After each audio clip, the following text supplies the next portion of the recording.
Should you break up with your financial advisor?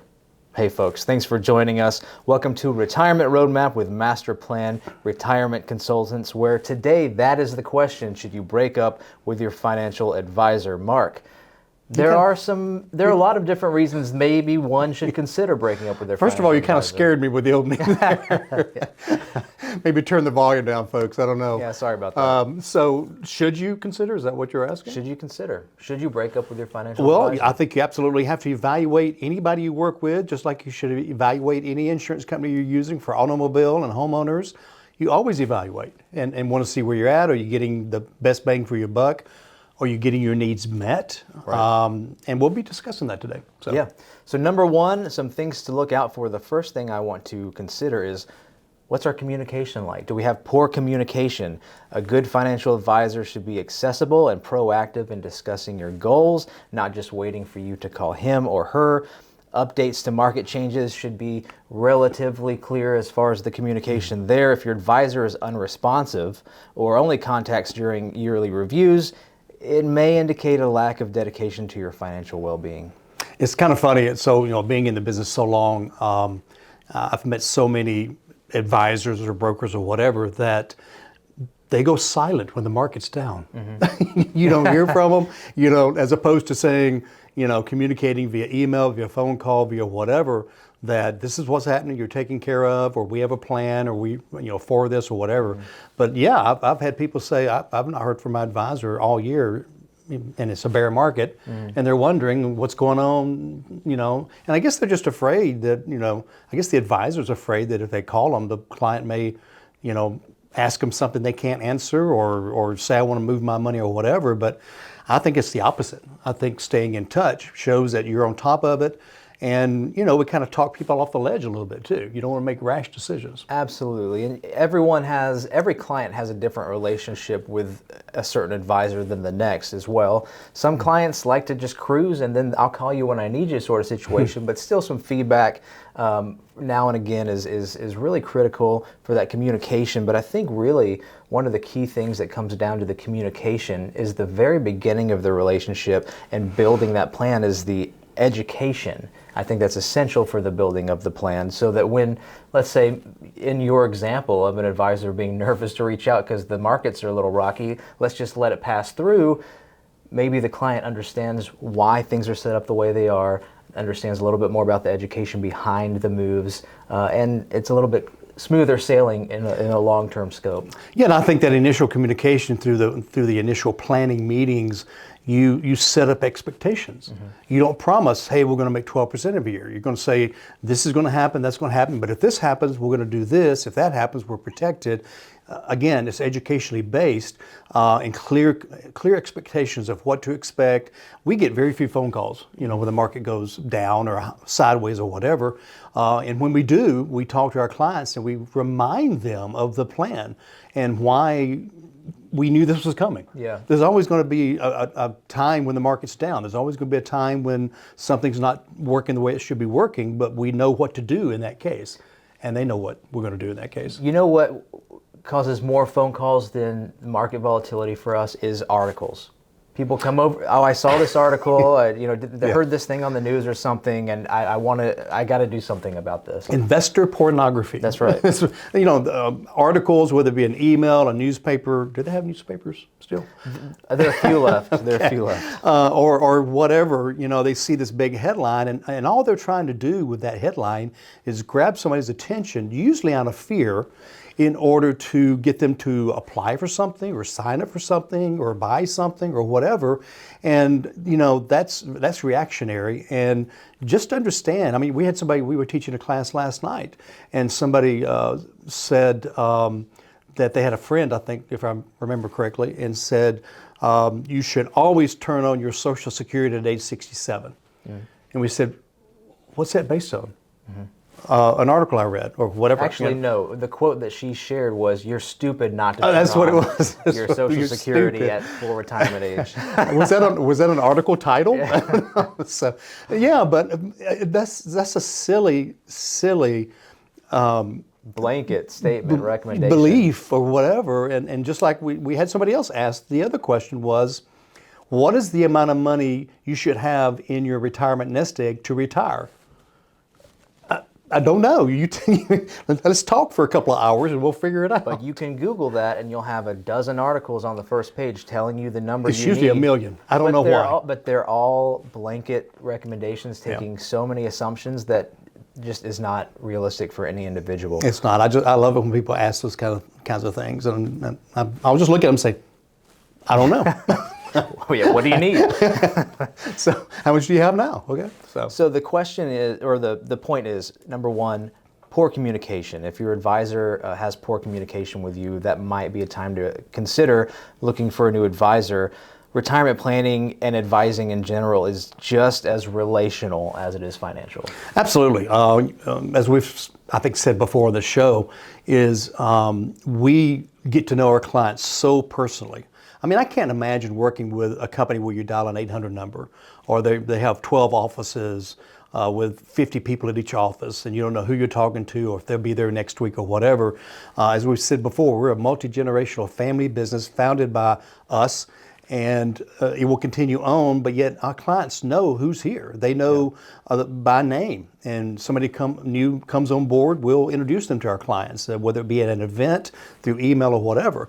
And so we really become, we call it the MasterPlan family, because we really, now we're not going to intrude. I mean, you tell us what you want to tell us, but it becomes, like you said, very, very relational. And that way we can understand their thoughts, their fears, their goals and needs, and we can come up with a better plan to make that happen by them sharing, again, their beliefs and their fears and all that kind of good stuff. So I think it's very important to examine who you're working with, and is there that type of a relationship? Reason number two, should I break up with my financial advisor?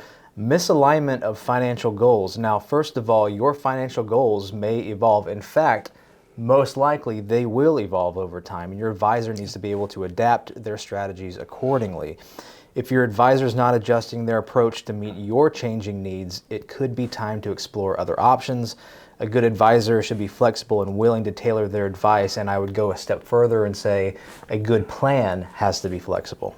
Yeah, I can't tell you. I guess probably once a week, we'll have an annual review or a semi-annual review with a client.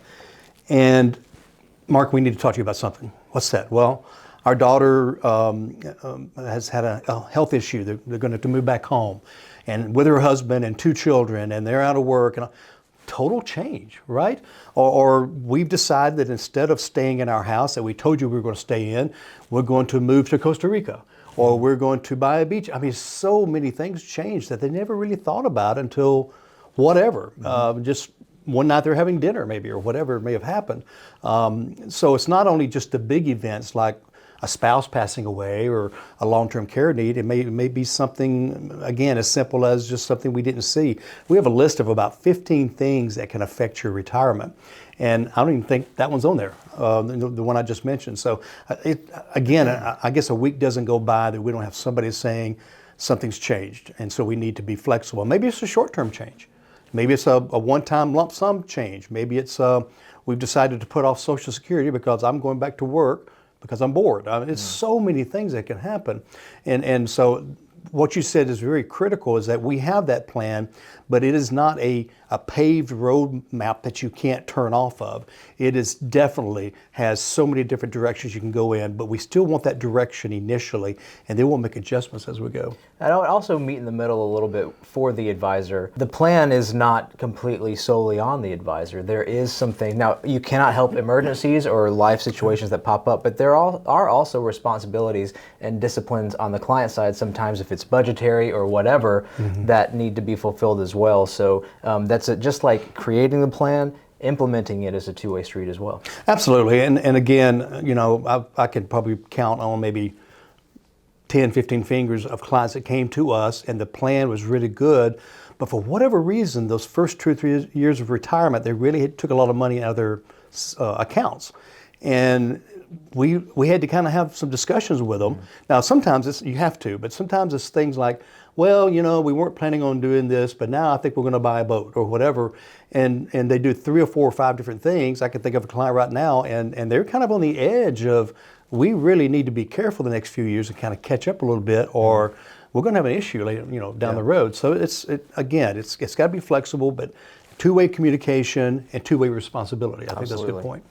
Reason number 3, should you break up with your financial advisor, concerns about fees and transparency. Now, this is huge, and it's also surprising how non-transparent these transactions can be. So if your fees are not justified by the services provided, or there's a lack of clarity about how your advisor is compensated, that's a time that you need to start to reevaluate.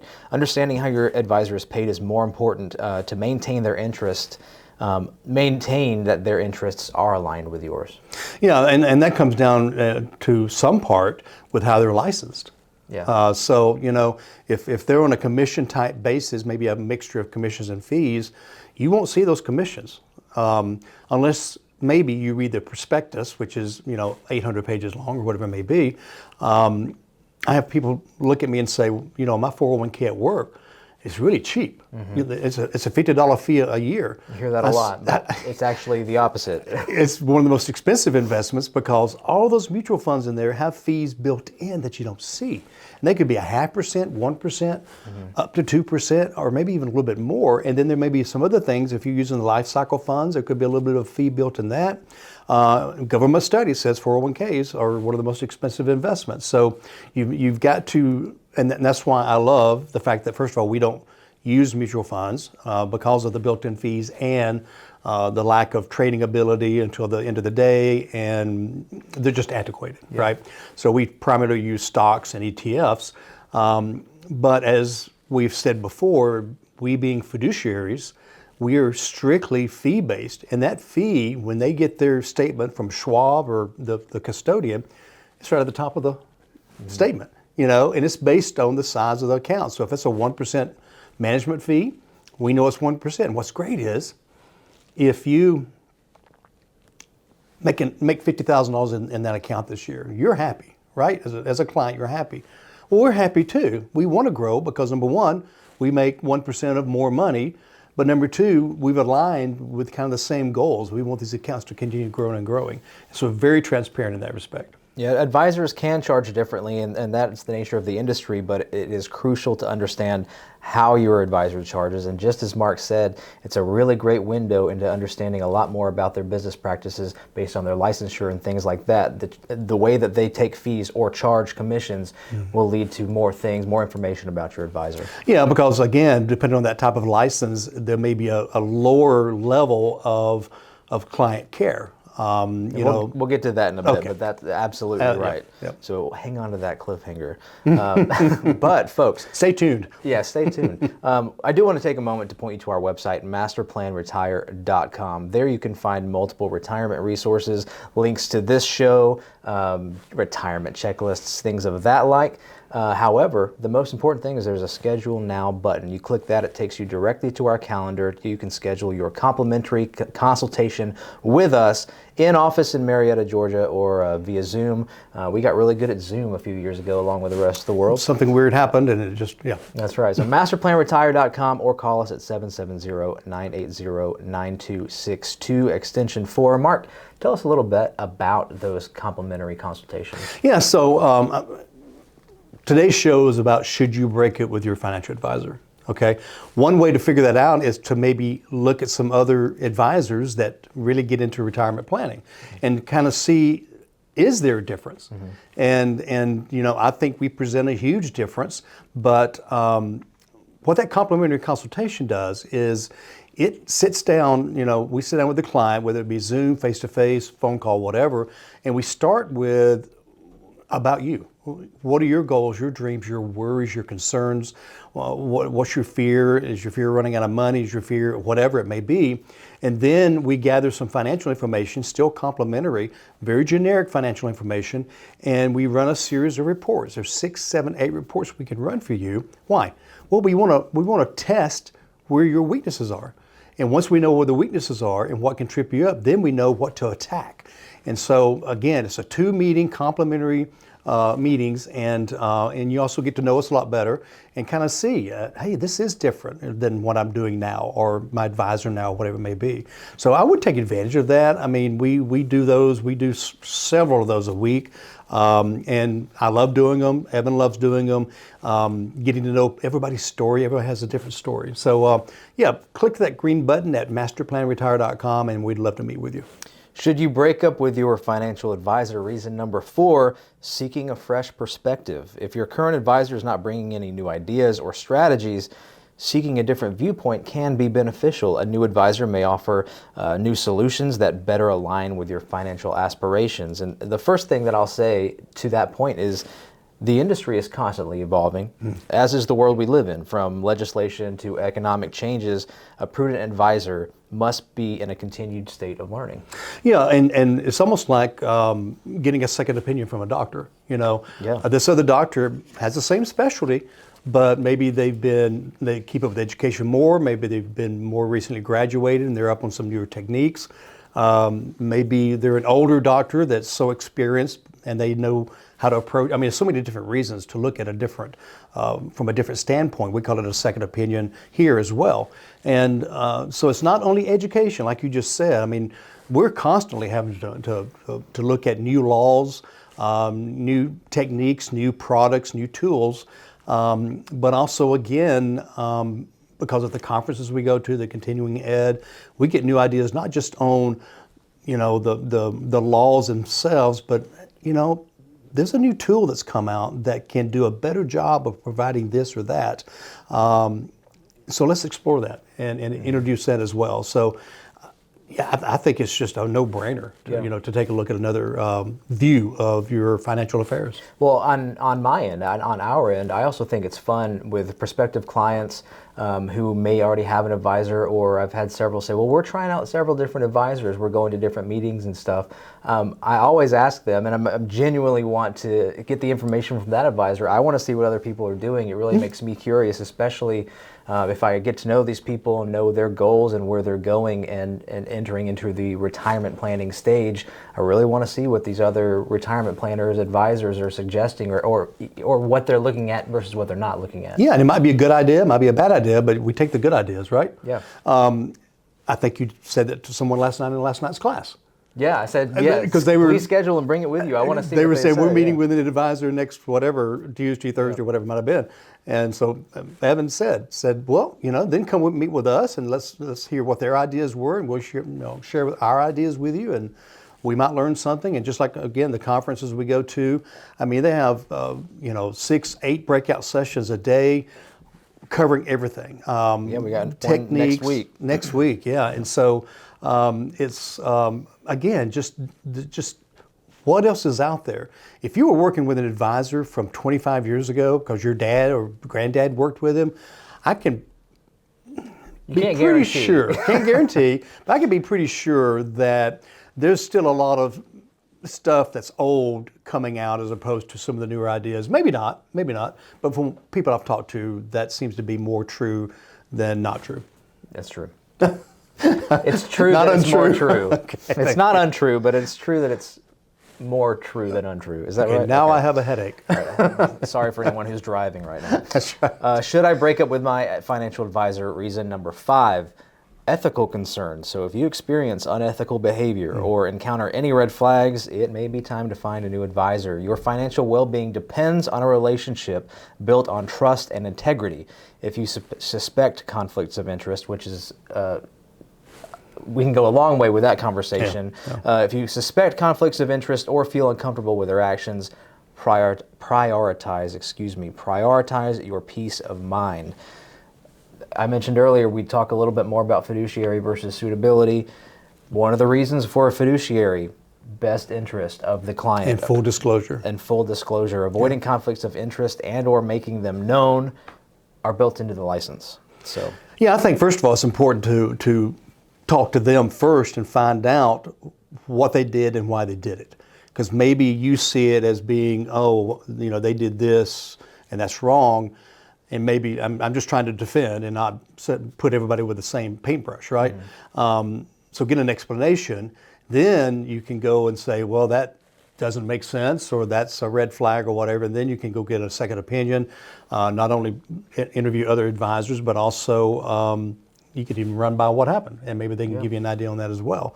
I had one client that talked to 2 or 3 advisors, and they kept telling him, well, you should have done this when you should have done that. And he came back to me and asked me about it, and I said, but did you tell them that this was happening and that was happening? He was like, no. I said, well, nothing you happens left in a out bubble, half the story, you know. So and then he goes, well, I'm glad you did that now, type of thing. So I think it's fair that you go back to them. And as far as the licensing goes, as we've said before, we have the highest level of license as a fiduciary license. We are required by law to act in the best interest of our clients. And whereas a lot of advisors have a suitability license, which basically says, I don't have to do what's best, but just be suitable for you. I can't harm you, but it may not be the best thing for you because maybe I make more money over here or something like that. And plus, that's a commission-based license.